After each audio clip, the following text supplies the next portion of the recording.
E crendo no Senhor, que a cada dia tem nos sustentado, a gente pode ver e precisa enxergar tudo que Deus está fazendo nesse tempo que a gente está vivendo. Isso sempre para a gente se manter firme, olhando para o alvo que é Jesus.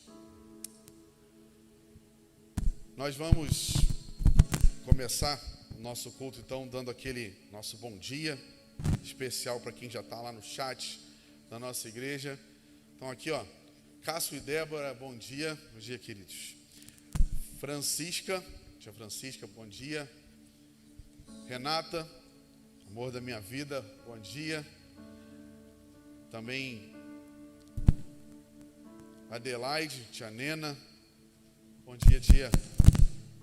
Irmão Carlos Joel, tia Diná, que saudade, um beijo no coração, bom dia para você. Ana Regina e Paulão, bom dia. Tia Glorinha, bom dia, que bom ver você por aqui. Tia Janai, que está longeona, mas nosso coração está sempre pertinho. Um beijo para toda a família aí. Mãe, pai, bom dia. Querida Eliana, bom dia. Mariote, bom dia. Tia irmã Edna, irmão Otton, bom dia. Que Deus abençoe cada um de nós. Eu quero te convidar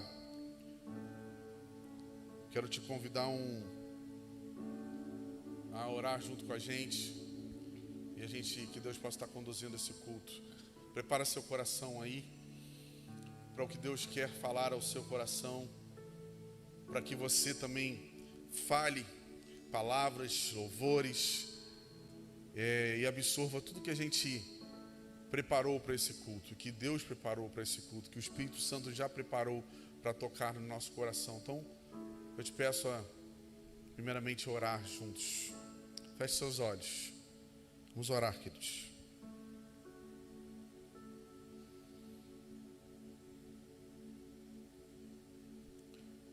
Senhor, nosso Deus, muito obrigado por mais essa manhã, ou a hora que a gente estiver cada um vendo aqui.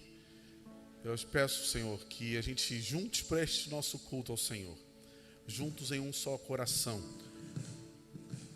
em uma adoração em espírito e em verdade, como o Senhor deseja. Queremos juntos adorar o Teu nome, que a gente possa agora se esvaziar, para que o Seu Espírito possa completamente tomar o nosso coração e falarmos e cantarmos as palavras de um cântico novo, que nos renove, que seja o Seu Espírito a trabalhar em nós, que seja o Espírito a falar e cantar por nós, que nós estejamos a decisão juntos. Senhor, eu quero prestar o melhor culto para o Senhor,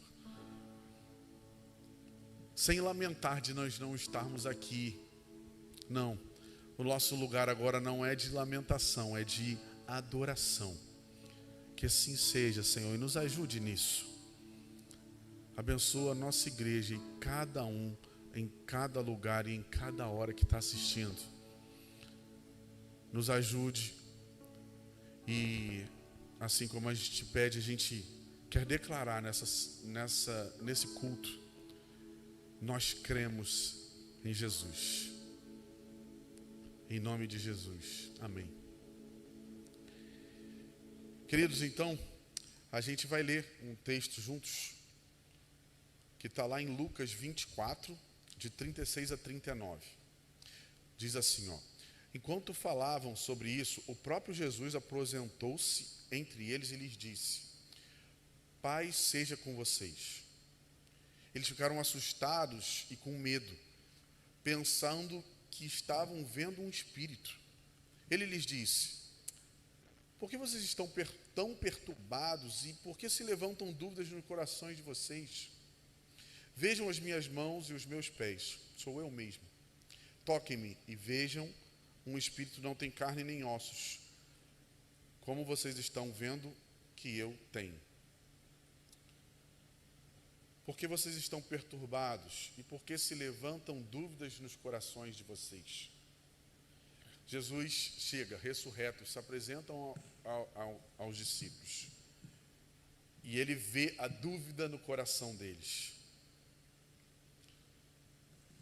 Mas ao mesmo tempo, depois, segundos depois, eu imagino a cena de eles vendo Jesus, entendendo que era Jesus e adorando. E eu quero fazer isso agora. Vamos adorar o santo nome de Jesus. Erguer a nossa voz, o nosso coração.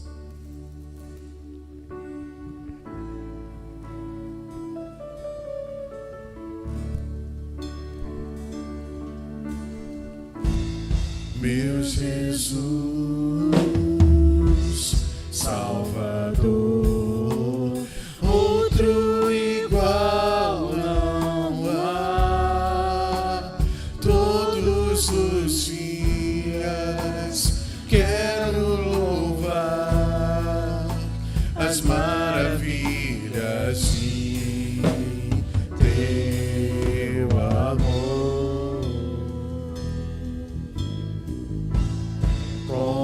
Consolo, abrigo, força e refúgio é o Senhor. Com todo o meu ser, com tudo que sou, sempre te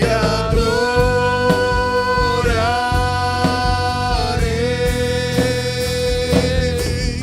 Aclame ao Senhor toda a terra e cantemos poder, majestade, louvores ao Rei.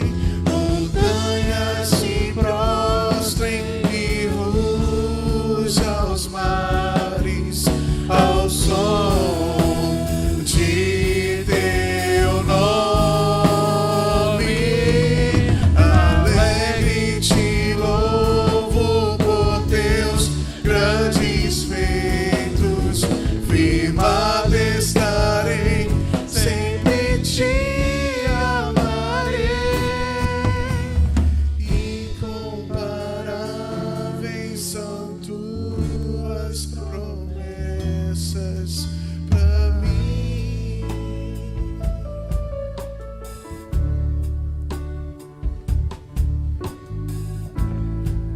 Jesus chegou, Ele ressuscitou, Ele está vivo. Vamos adorar o nome dEle. Meu Jesus, Salvador, outro igual não há. Todos os dias quero louvar as maravilhas de teu amor. abra o seu coração, querido. Declare a Ele Consolo, quem Ele é para você. abre Força, força e refúgio é o Senhor. Com todo o meu ser, com todo o seu ser. com tudo Diga, que sou, enche seu peito, solta a voz aí, querido. Abre o seu coração.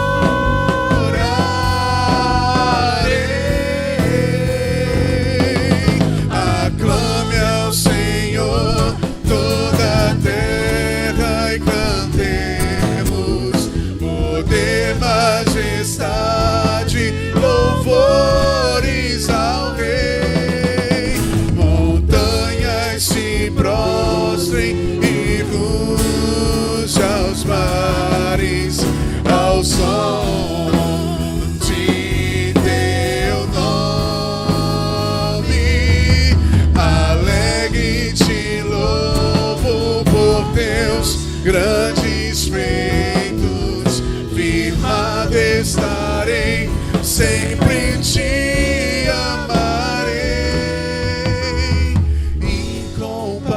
Incomparáveis são tuas promessas, incomparáveis são tuas promessas, incomparáveis são tuas promessas pra mim.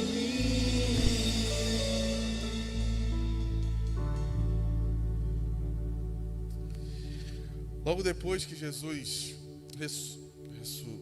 é ressurreto, ele chega, ele se mostra aos discípulos, nesse texto que a gente falou, vive ali os 40 dias com eles e depois sobe ao céu.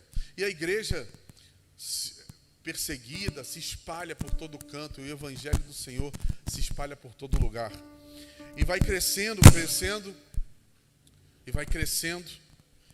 E a igreja começa a tomar proporções que vão se espalhando pelo mundo, até que aquela geração que viu Jesus, que conviveu com Jesus, morre, e começam, e os novos cristãos que estão espalhados pelo mundo começam a pregar o evangelho, e com elas surgem as heresias de pessoas que não conviviam com Jesus, que começam a questionar, por exemplo, a divindade do Senhor Jesus. E começam a questionar o Espírito Santo. As heresias se espalham, e a igreja então se levanta, se organiza e escreve algo maravilhoso, que é o Credo Apostólico, que eu quero ler junto com vocês. O Credo Apostólico diz assim: creio em Deus Pai Todo-Poderoso, Criador dos céus e da terra, e em Jesus Cristo, seu único Filho, nosso Senhor, o qual foi concebido por obra do Espírito Santo. Nasceu da Virgem Maria, padeceu sob o poder de Pôncio Pilatos, foi crucificado, morto e sepultado. E ao terceiro dia ressurgiu dos mortos, subiu ao céu e está assentado à destra de Deus Pai Todo-Poderoso, de onde há de vir para julgar os vivos e os mortos. Creio no Espírito Santo, na Santa Igreja de Cristo, na comunhão dos santos, na remissão dos pecados, na ressurreição do corpo e na vida eterna. Amém. Eu imagino como devia ser para a igreja, aquela igreja que crescia, que se desenvolvia, declarando esse credo como uma resposta a tudo que havia, todos os rumores que haviam. A Bíblia ainda não era totalmente formada, haviam as cartas, havia o Velho Testamento, mas como era uma dificuldade, certamente, de se ajuntar e de entender tudo o que acontecia, a igreja declara o credo apostólico, como a gente leu. Eu imagino a igreja declarando isso como uma declaração de guerra, né, de luta, em meio às perseguições. Eu creio em Jesus Cristo, eu creio no Espírito Santo, eu creio na igreja, eu creio na ressurreição, eu creio na ressurreição da vida, do corpo.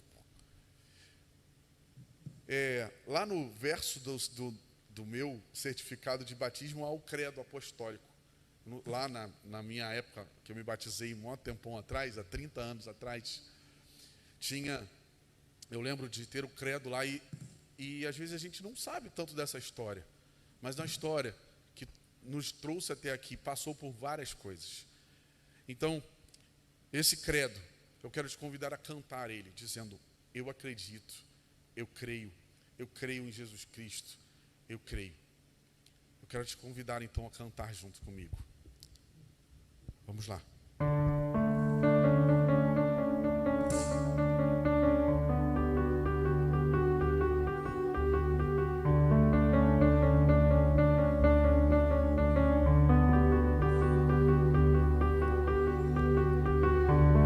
Nesses dias de desespero,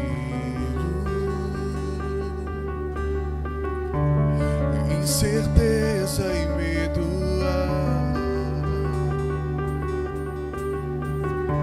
em uma salvação eu creio em ti, creio em ti. Jesus Cristo, acredito em Deus o Pai, acredito no Santo Espírito, que nos vida nova traz. Acredito na cruz de Cristo e que a morte enfim venceu. Acredito que ressurreto muito em breve voltará.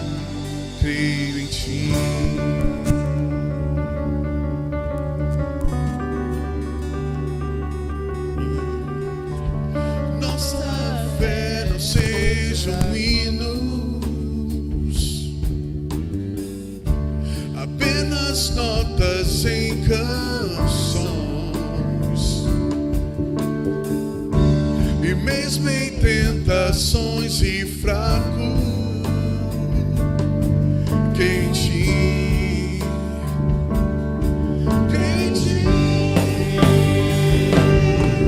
acredito em Jesus Cristo, acredito em Deus o Pai, acredito no Santo Espírito que nos vida nova traz, acredito na cruz de Cristo e que a morte enfim venceu, acredito que ressurreto muito em breve voltará, acredito encontro perdão, pois agora que o amor venceu, igreja viva esse amor, creio em ti,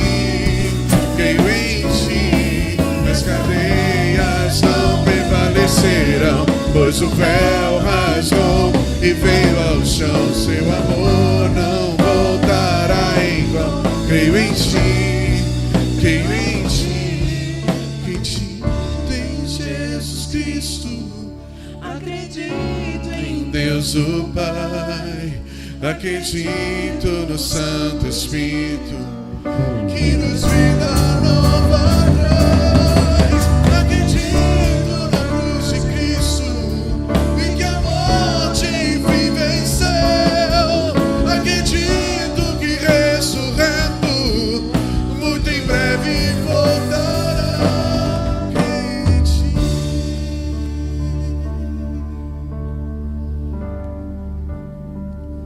Pode dizer: Jesus, eu creio em ti. Espírito Santo, eu creio em ti. Deus Pai Todo-Poderoso, eu creio em ti. Crer, aprendi isso lendo num livro, é um verbo em movimento. Não é só acreditar. Segundo a própria Escritura diz, em Jesus, em Deus, até o diabo acredita. Mas crer é acreditar em movimento. Crer é acreditar em movimento. É continuar acreditando. É confiar. Então vamos cantar. Eu acredito, eu creio, eu confio.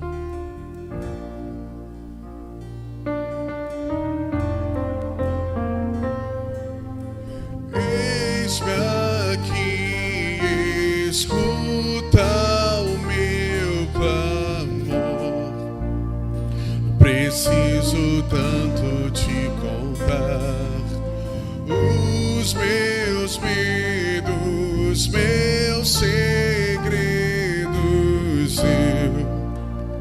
Eu preciso tanto confessar.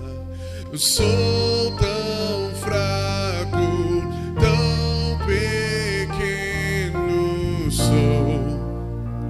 Eu não mereço teu amor, aleluia.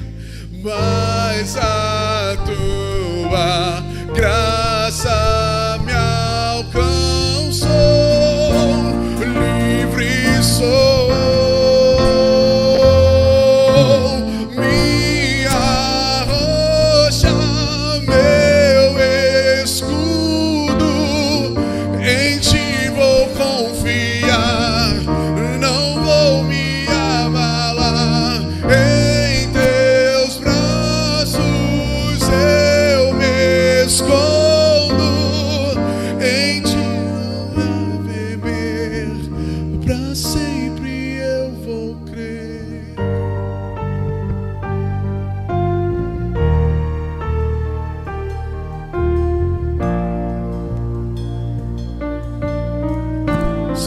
Confiar em ti.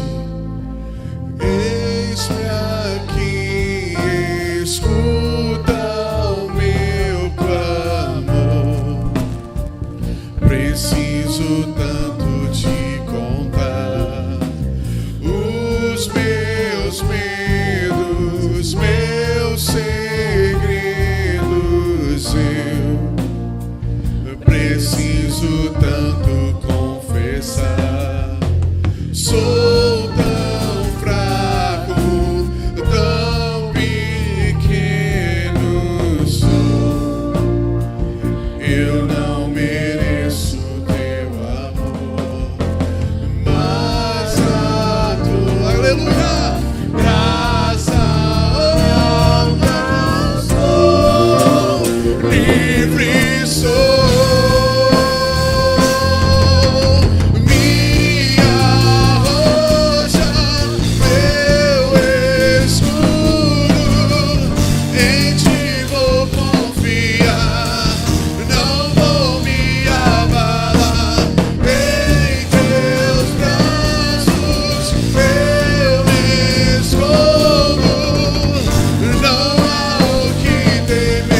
Senhor, porque o teu amor permanece para sempre, suas misericórdias se renovam a cada manhã. Obrigado por isso. A gente pode confiar, crer, acreditar. Obrigado que não foi por nós, não é por meio de nós, mas é pelo Senhor, pela graça que a gente alcança o Senhor. Obrigado pela misericórdia. Pai, se tem alguém passando por isso, esse período aí de dúvida, como passaram os apóstolos, que eles possam estar declarando: eu creio, eu acredito. Em nome de Jesus, amém. Queridos, também faço desse momento, um momento que, acreditando, eu entendo assim, eu também invisto naquilo que eu acredito. Eu acredito na igreja. Eu acredito que ela é a verdadeira peça de ligação e que alcança as pessoas através de Jesus. Por isso, eu também escolho investir na igreja. Com os meus dízimos, com as minhas ofertas, eu escolho investir em missões, eu escolho investir na igreja. E eu quero te convidar a fazer isso. Pode fazer aí pelo meio do nosso transferência bancária, através de Pix, como está aparecendo aí na telinha, ou no chat, ou lá no grupo. Mas você acredita, invista. Invista de acordo com o seu coração e com as suas possibilidades. Mas também entendo que esse é um modo de dizer: eu creio, eu acredito. Que Deus te abençoe. Vamos ouvir a palavra do Senhor agora.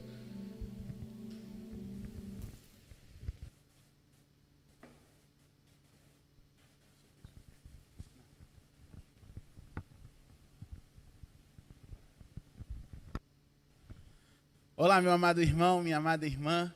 Muito bom estar com vocês mais uma vez para compartilhar um pouquinho da palavra do Senhor com os irmãos. E a gente vai ler junto só 2 versículos. Hoje serão só 2 versículos. Molezinha. Então a gente vai caminhar junto durante essas semanas, aprendendo um pouquinho mais do que o Senhor tem para falar a nós através da carta de Pedro. Então, eu vou ler e depois nós vamos orar e aí a gente vai ter esse tempo junto. 1 Pedro, capítulo 1, versos 1 e 2. Pedro, apóstolo de Jesus Cristo, aos eleitos que são forasteiros da diáspora, no Ponto, na Galácia, na Capadócia, na Ásia e na Bitínia, eleitos segundo a presciência de Deus Pai, em santificação do Espírito, para a obediência e a aspersão do sangue de Jesus Cristo. Que a graça e a paz lhes sejam multiplicadas. Vamos orar? Deus, muito bom estar nessa manhã, mesmo conectados online, distantes, mas conectados pelo Teu amor, pelo coração, Pai, pela Tua igreja, pelo corpo de Cristo. Obrigado, Pai, porque a Tua palavra é viva e permanece para sempre, e tem sempre algo novo para nos trazer, para nos fazer crescer, para nos apontar o caminho em direção a Jesus Cristo, nosso alvo. Deus, que nesta manhã, que nesta tarde, dependendo se você vai ouvir depois, na noite, que o Senhor esteja falando aos nossos corações, Pai. Abra a nossa mente, abra o nosso coração, para que possamos deixar o Seu Espírito Santo atuar em nós, para que sejamos moldados, não pelo que eu vou falar, mas pelo que a palavra nos ensina. Em nome do Senhor Jesus Cristo é que nós oramos. Amém e amém. Pedro. Pedro, já começa assim, Pedro. A carta é maravilhosa porque ela começa assim. Ela não fala assim: oi gente, bom dia. Opa, saudação aí aos irmãos. A gente começa com a carta assim, ó, Pedro. E é interessante porque eu estava pensando sobre essa palavra, Pedro. Pedro não era o nome de Pedro. E aí eu fui olhar no grego, e a primeira palavra que aparece no grego é Petros. E eu falei, gente... Mas aí eu comecei a pesquisar e comecei a estudar sobre essa primeira palavra. Para você é um nome próprio, para mim também. Pedro, o apóstolo de Jesus, né? Lembro dele, lembro. Mas eu fiquei pensando e comecei a me aprofundar. E aí me atentou uma coisa. Quando Pedro começa a sua carta dizendo, Pedro, a gente tem que perceber o que tem por trás disso. Porque o nome dele, vou recordar a vocês, era Simão. E aí eu fiquei pensando em Simão. Simão foi o cara que, quando Jesus foi preso, pegou uma espada e cortou a orelha de um soldado. Simão, quando Jesus foi levado até a casa de Caifás, ele estava no pátio, e aí algumas pessoas reconheceram Simão e falaram assim, Simão, esse Simão aqui, ele estava andando com Jesus, esse Jesus que está lá, sendo interrogado por Caifás e pelos outros sacerdotes. E aí esse Simão falou assim, não, eu não. Não, eu não. Esse Simão negou a Jesus 3 vezes. Esse Simão falou para Jesus assim, olha, eu vou ter que te repreender, porque você fica falando que você vai ser levado e vai morrer. Eu não vou deixar isso acontecer. E Jesus falou assim, arreda-te de mim, Satanás. Esse é o Simão. E às vezes eu fico pensando assim, nessa identificação.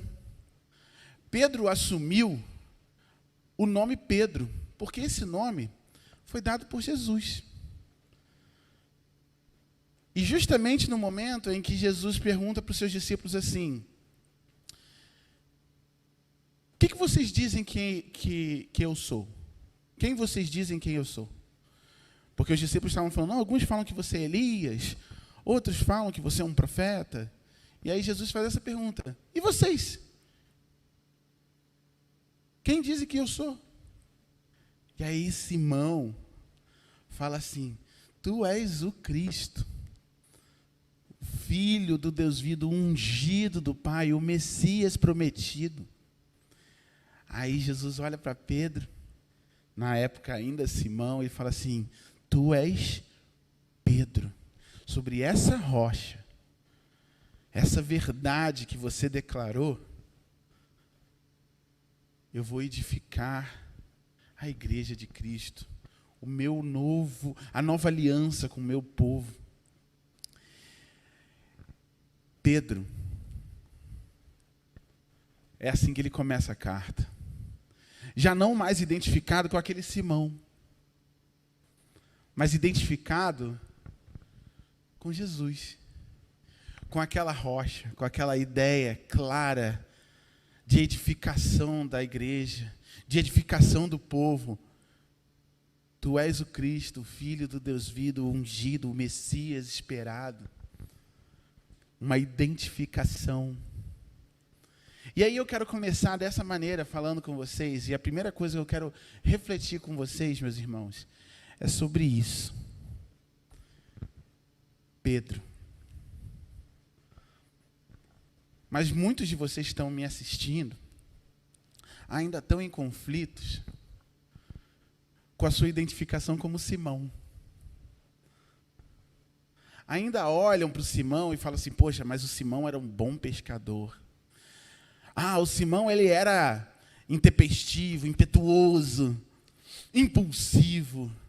Mas, poxa, ele tinha piadas ótimas. Mas Jesus deu uma nova identidade a Simão. Ele chamou de Pedro. Ele falou, você é a rocha, você é Pedro. Jesus era cheio de apelidinhos, sabe? Jesus olha para João e Tiago e fala, vocês são filho do trovão. Jesus era cheio de gracinha. Mas para Pedro, ele dá uma chave assim e diz assim, sobre essa rocha eu edificarei a minha igreja. Pedro, estou te dando essa responsabilidade. Não, Pedro não vai ter a chave do céu. A entrada do céu é por meio do sangue de Jesus Cristo. Isso não mudou. Mas ele falou assim, eu quero você, Pedro. E aí, a primeira coisa que eu quero que você reflita, nessa manhã, nessa tarde, nessa noite. Você ainda está identificado com Simão? Lutando com a sua velha identidade? Ou já aceitou para você a sua nova identidade em Cristo? Pedro.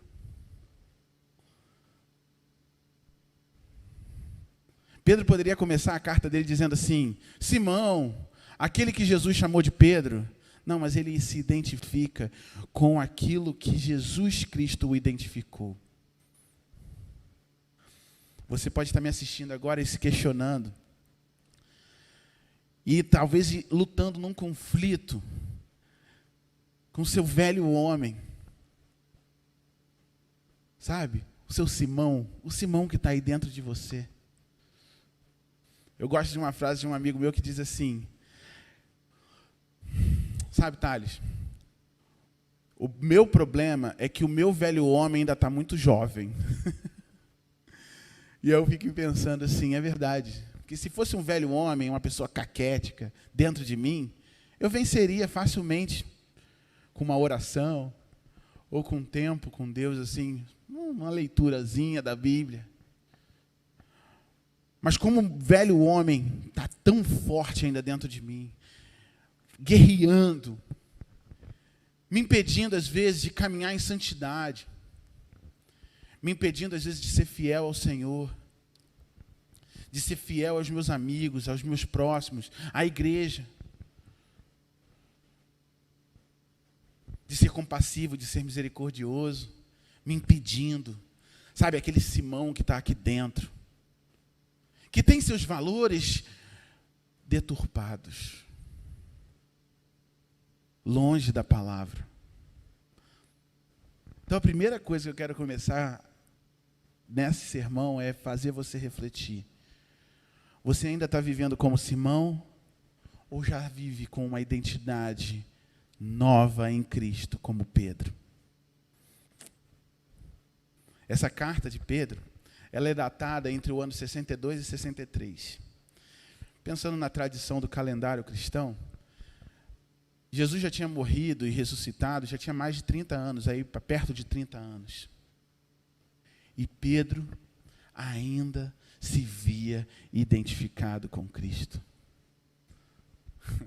O apelido que Jesus deu para Pedro, lógico que eu estou brincando com a palavra apelido, virou seu nome.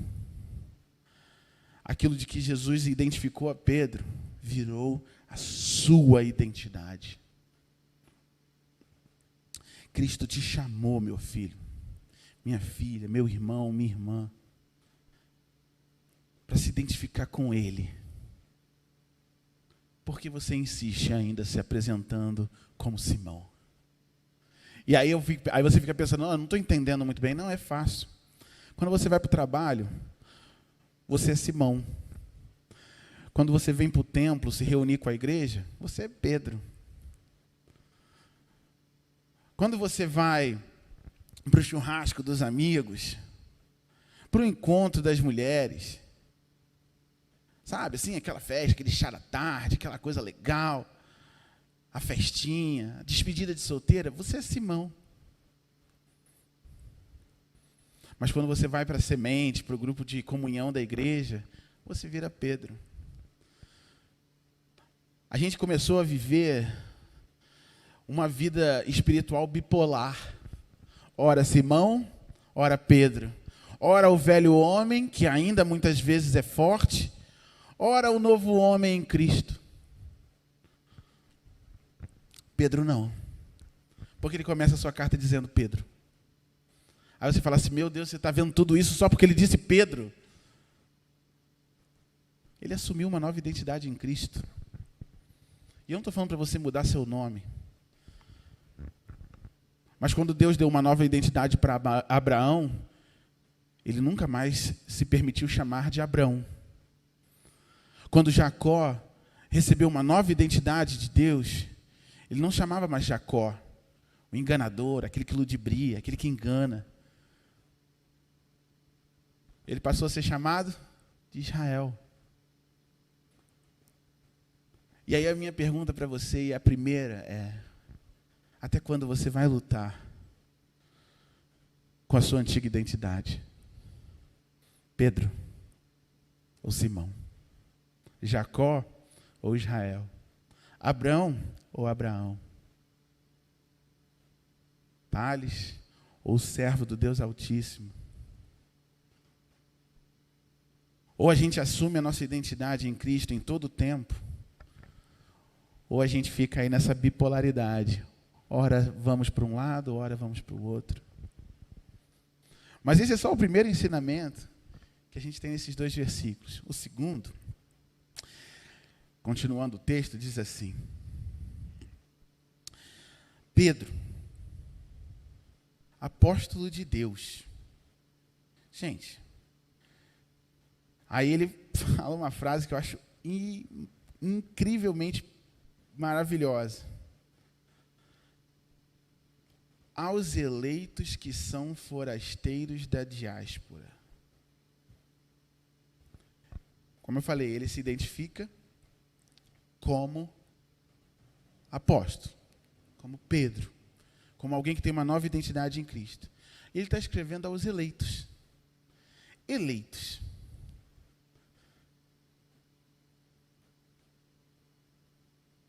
Essa palavra pode parecer, para muitos, dentro da discussão teológica, um sinônimo de calvinismo ou o que for. Eu não vou entrar na discussão entre calvinismo e arminianismo, porque isso edifica muito pouco. Mas aí eu fiquei pensando na palavra quando ele fala eleitos. Eleitos. Pedro está escrevendo aos eleitos. Eleitos são os escolhidos, a gente sabe disso. A gente vota no Brasil, a gente vive numa democracia onde a gente tem a liberdade de eleger alguém.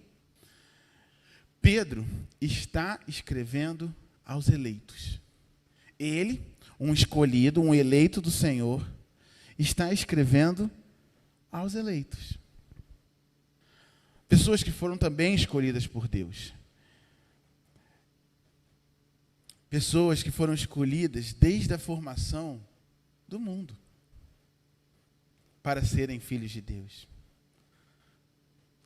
A eleição, e a gente vai falar um pouquinho mais sobre isso na frente, ganhou uma conotação teológica muito louca, assim. Mas eleito era uma forma até simpática de chamar de irmão, irmã. Entre os cristãos do primeiro século, usar a palavra eleito não tinha nenhuma conotação calvinista, até porque o calvinismo só vai aparecer no século XVI.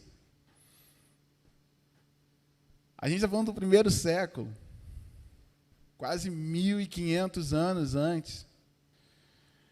Sabe aquela coisa do irmão, irmã, varão, varoa? Eleito, eleita. Sabe? Olhar para o teu irmão e falar assim: e aí, escolhido? E aí, escolhida? Pedro está escolhendo para os escolhidos de Deus. Para aqueles que foram separados. E a gente vai falar sobre isso daqui a pouco. E aí ele continua dizendo: forasteiros da diáspora. Forasteiros da diáspora. Olha só que legal. Primeiro, a gente vai falar sobre a palavra diáspora. Diáspora era um termo utilizado para os judeus que estavam espalhados por todo o Império Romano, longe da região da Palestina, certo? Hoje Palestina, né? Longe do Estado de Israel. Então, todo judeu que estava longe da Palestina, espalhado pelo Império Romano, se utilizava essa expressão, forasteiros da diáspora. Mas como a gente sabe que Pedro não estava pregando para judeus,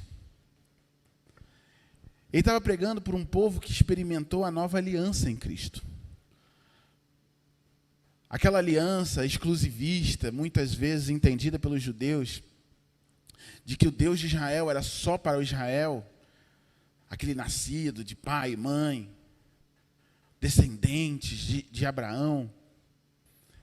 Pedro já tinha plena consciência que ele não estava mais escrevendo para esses, mas também para gentios. Gentios que tinham aceitado e recebido Jesus como Salvador das suas vidas. Gentios que por um tempo foram pagãos, mas foram resgatados, encontrados, escolhidos e eleitos. A diáspora aqui não é para aqueles que estão longe da Palestina, mas para aqueles que estão longe da família. A sensação de que você é um estrangeiro, forasteiros da diáspora. E essa carta se estende a nós, a mim e a você. Porque nós somos, sim, forasteiros. Nós não pertencemos a esse mundo. Nós estamos aqui só de passagem. Isso aqui, tudo isso aqui, vai passar. E é bem interessante pensar dessa maneira, porque como forasteiros da diáspora, a nossa casa é o lar celestial. É uma nova vida, é uma nova esperança.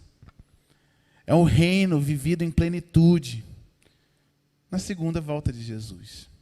E eu gosto de pensar como forasteiro, a gente tem aquela expectativa de retorno para casa. A gente tem aquela vontade tremenda de estar perto do Senhor,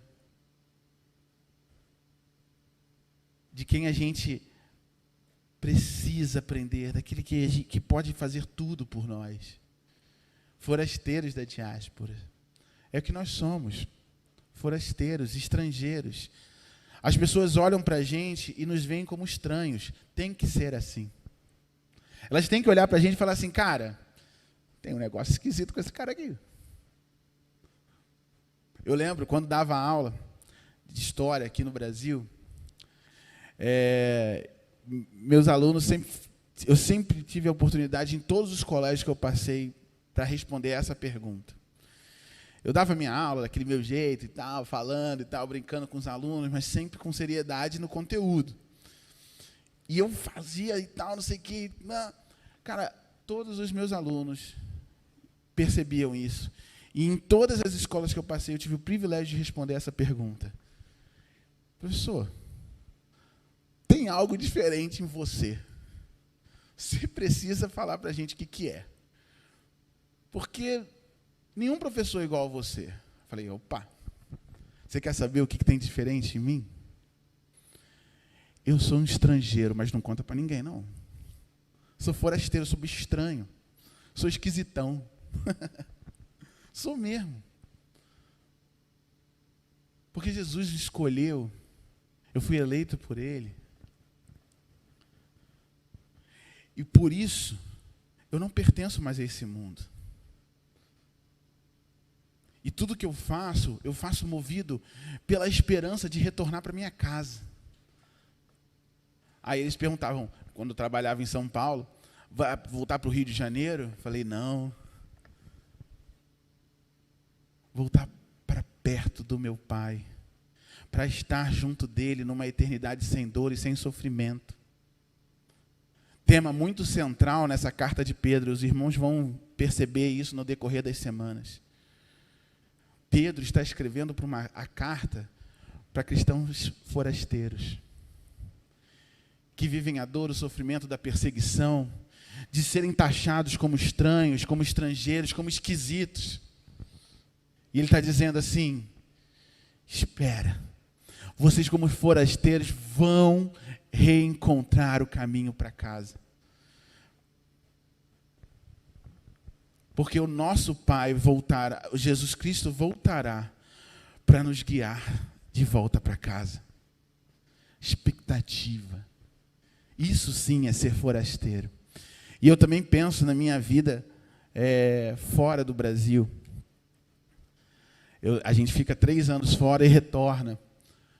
Eu sempre lembro das vezes que chega perto, assim, aqueles 5, 4 meses antes de retornar para casa, a gente já fica numa, meu pai do céu, vou comer linguiça calabresa. Para quem sabe que a gente não pode comer porco no lugar.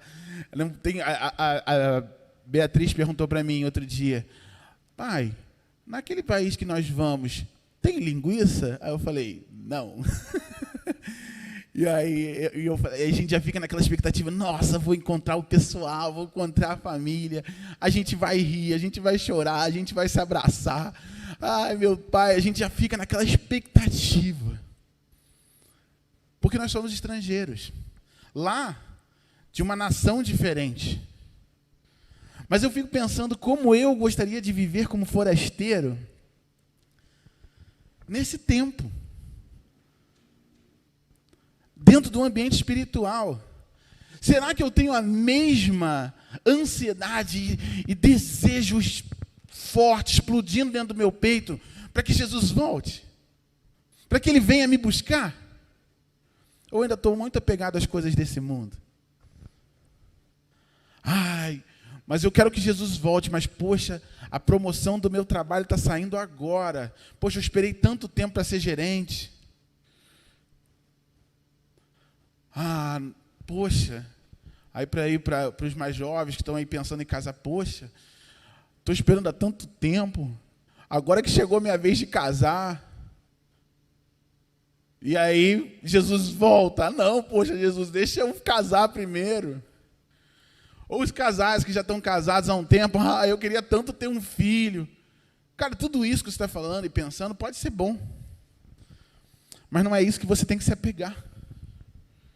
A gente é forasteiro, cara. Sabe? Na minha vida, eu e Lu, a gente sempre pensa nas coisas que a gente vai comprar e nas coisas que a gente vai investir no país onde a gente está morando. A gente estava conversando outro dia com alguns amigos, a gente ficou assim, caramba, a gente tem 11 anos de casados, nós já moramos em 9 ou 10 casas diferentes. Aí o pessoal falou assim, caramba, é quase uma casa por ano, de casado é quase isso. E aí a gente percebeu claramente que a gente é forasteiro. A gente já morou, contando com o Brasil, em 4 países diferentes. Não tem como juntar coisa. Não tem dinheiro para transportar. A gente foi aprendendo a viver com menos. Foi aprendendo que tudo que a gente ajuntava, depois a gente tinha que passar, doar, vender e tal. E a gente começou a perceber assim, caramba, nada disso tem valor. Eu gosto de brincar que eu já tive uma televisão Smart TV e uma televisão de tubo, no mesmo ano. Uma televisão que funciona na internet e a outra que funciona chuviscos. Que aí você ainda tem que botar a antena e ficar com um bombril em cima, no mesmo ano. A gente começa a aprender que nada disso é mais importante do que a nossa expectativa de ver Jesus voltando. Forasteiros da diáspora, você, eu. Como Pedro, identificados com Cristo, identificados por Cristo, eleitos. Estamos vivendo nesse mundo de maneira transitória.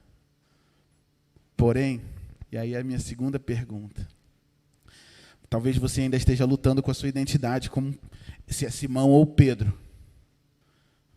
Agora, como forasteiro, talvez você ainda esteja lutando com as coisas dessa vida e com aquilo que é eterno. Sabe, numa mão você quer segurar as coisas que para você aqui são muito importantes. Casa, família, estudos. Você está ali agarrado. E Jesus está falando, solta. Você é estrangeiro. Você é forasteiro. Forasteiro da diáspora, você está espalhado, você está longe de casa. Tenha expectativa e trabalhe pela expectação da volta de Cristo. É isso que eu quero para a sua vida. Assuma sua identidade de estrangeiro. Pegue seu passaporte e fale assim: eu não sou dessa terra. Assuma essa identidade como forasteiro. E se desapegue das coisas. E essa é a minha segunda questão. Você ainda está muito apegado a esse mundo? Sim ou não? Se você se identifica como Pedro, sua resposta deveria ser não. Mas talvez o Simão dentro de você ainda esteja guerreando. Mas o texto continua. E é maravilhoso do jeito que o texto continua. No versículo, eu li vou terminar o 1, no ponto, na Galácia, na Capadócia, na Ásia e na Bitínia. Só para entender que Pedro está escrevendo para as igrejas da Ásia Menor, que hoje são a Turquia. Hoje fazem parte da Turquia, essas cidades. Pedro está escrevendo para igrejas que foram plantadas por Paulo. Aí ele continua dizendo assim: eleitos, segundo a presciência de Deus Pai, em santificação do Espírito para a obediência e a aspersão do sangue de Jesus Cristo. Que a graça e a paz lhes sejam multiplicados. Eleitos.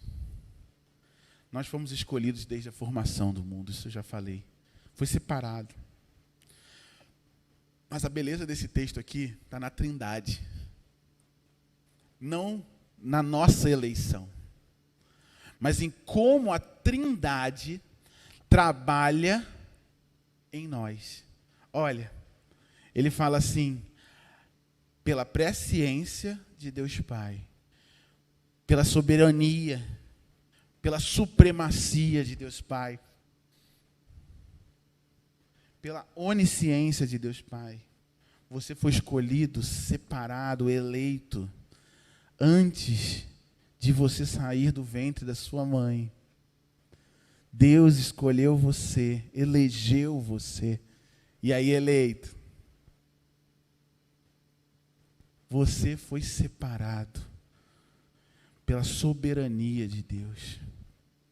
Perceber isso é entender a intensidade do amor de Deus por você. Quem já foi pai e mãe, sabe a expectativa que há quando você vê o neném na barriga. Para a mãe que sente o neném se desenvolvendo, para o pai que vê a barriga crescendo. Como vai ser? Será que vai ser parecido com o pai, com a mãe? Aquela expectativa, aquele amor que já começa a nascer no coração, sem mesmo conhecer. Com Deus não funciona assim. Com Deus ele já conhece a sua história. Por isso que ele separou você, por isso que ele escolheu você. A presciência, antes da ciência.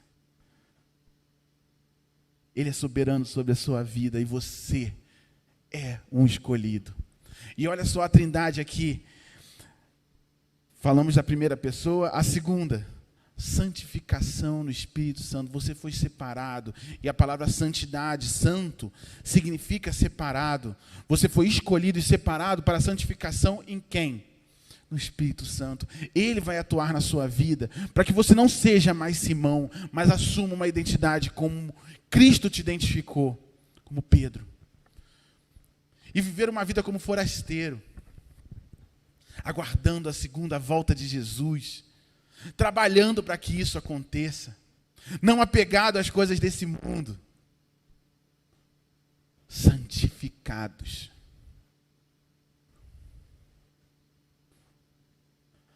Pureza. Só o Espírito Santo pode dar isso para cada um de nós. Consciência do pecado. E aí vem a terceira e última parte da Trindade, aqui na segunda pessoa de Jesus Cristo. Essa santificação virá pela aspersão. E a aspersão é jogar sobre. É como pegar um balde de água e jogar assim. E a aspersão pelo sangue de Jesus Cristo é justamente isso. Aquele sangue derramado na cruz e a gente embaixo, sendo lavado, limpo pelo sangue. O sangue derramado sobre nós. Eleitos, escolhidos por Deus, para vivermos como forasteiros.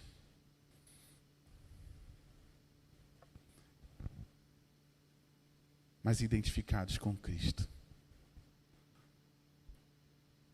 Até quando você vai continuar vivendo a sua vida medíocre, meu irmão, minha irmã?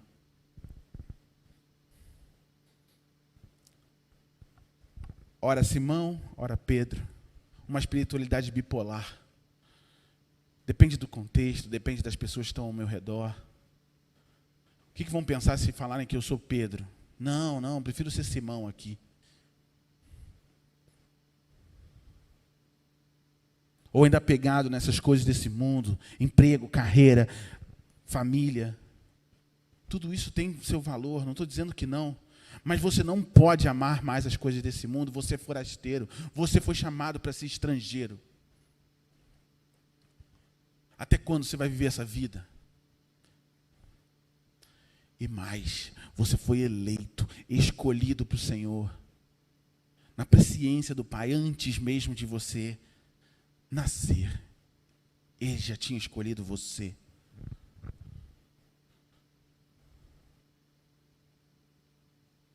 Ele te chamou para santificação e obediência.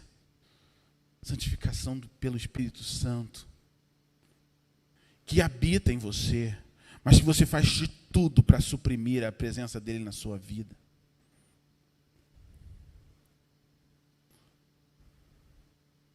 Não dá para resistir. Porque quando o sangue é aspergido em nós, que nos purifica de todo o pecado, o sangue derramado por Jesus Cristo, nos permite alcançar aquilo que Pedro termina falando assim: graça e paz a todos vocês. Quer alcançar graça e paz? Assuma a sua identidade em Cristo. Viva como um forasteiro com grande expectação e grande expectativa na volta de Jesus Cristo. E viva como um escolhido, eleito. Se 1 Pedro 1 e 2 te ensinou tudo isso, você não pode perder por esperar o que ainda tem para o que tem Deus para falar para você. Deus abençoe muito. Vamos louvar o Senhor.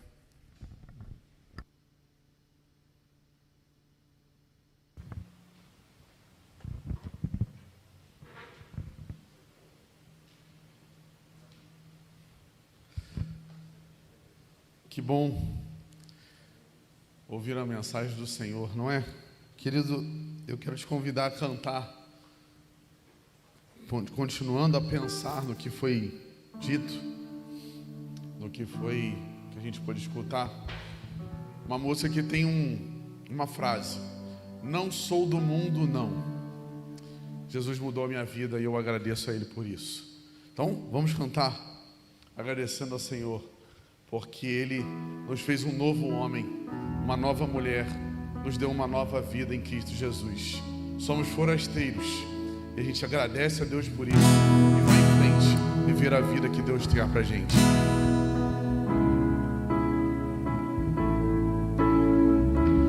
Eu te agradeço, Deus, por se lembrar de mim e pelo teu favor, e o que me faz crescer. Eu vivo pela fé e não vacilo. Eu não paro, eu não desisto.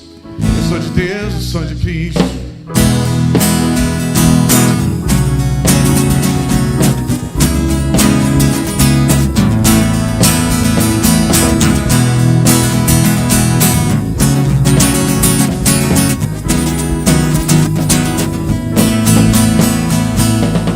Eu te agradeço, Deus, por se lembrar de mim e pelo teu favor, e o que me faz crescer.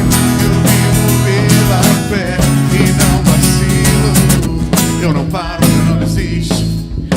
Pelo sonho, você mudou a minha história.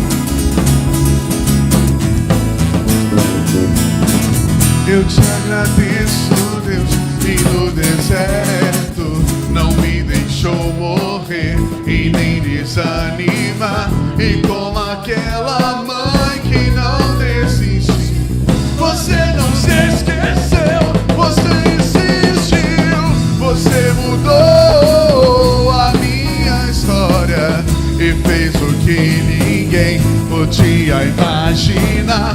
Você acreditou nisso. Diga, só vivo pra você, não sou do mundo não. A honra, a glória, a força e o louvor a Deus e o levantar das minhas mãos é pra dizer que te pertenço, Deus.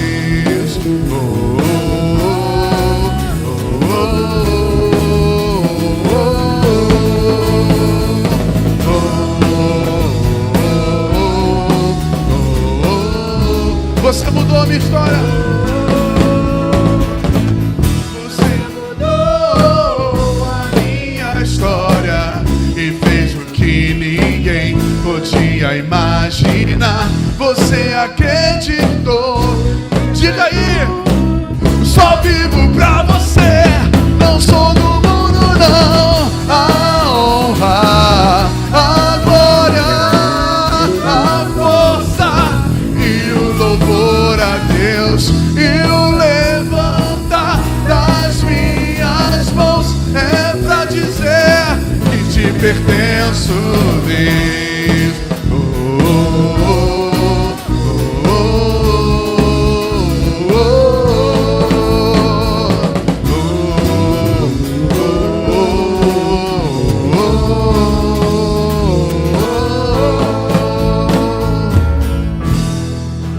Amém. Alô? Opa. Fica aí ligado, tá chegando os avisos, tudo que vai passar aí pertinho. Não vai embora não, fica aí, assiste. Depois, boa semana e um beijo no coração, querido.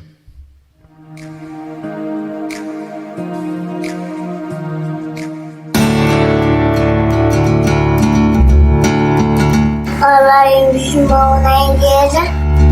Nós somos a família Alcaria. E nos apresentamos para a igreja Cristão Mundial. E Jacaré Fogo Ares Negro. Esse aí é o papai Tiago. Essa é a mamãe Rebeca.